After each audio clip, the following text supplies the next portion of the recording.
Have they ever tried to give a lecture, a digital lecture, where you pop up and the only thing you see is a lot of black screens?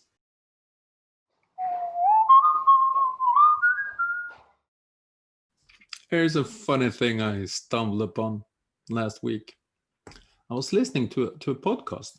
I think it was EdSurge or something, where a couple of neuroscientists, people that really analyze our brain, had been analyzing the consequences of all of us being on Zoom or Teams or whatever. And they came up with the conclusion that there is a phenomenon called Zoom fatigue. Zoom fatigue. Because if you sit on Zoom for like the whole day, your brain really gets tired. And then I was thinking, have they ever been to a physical meeting for a whole day? Because when I sit in a meeting for a whole day, my brain gets tired. And then they suggested the following, simply because of the Zoom fatigue, and particularly when it comes to young students, that they should mute their face, so they don't get tired.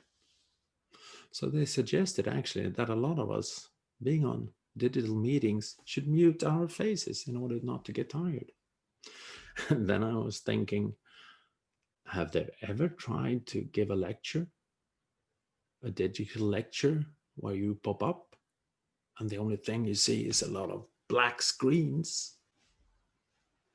Well, I think these neuroscientists might have a point, but I think they forget one thing, and that is actually to zoom out and see the broad picture of this phenomena of all of us being digitally connected.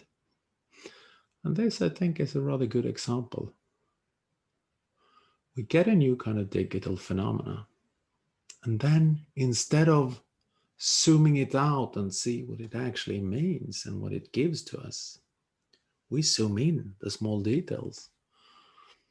And then it's like walking in the forest. You might see a single tree, but you might totally forget the point by the forest.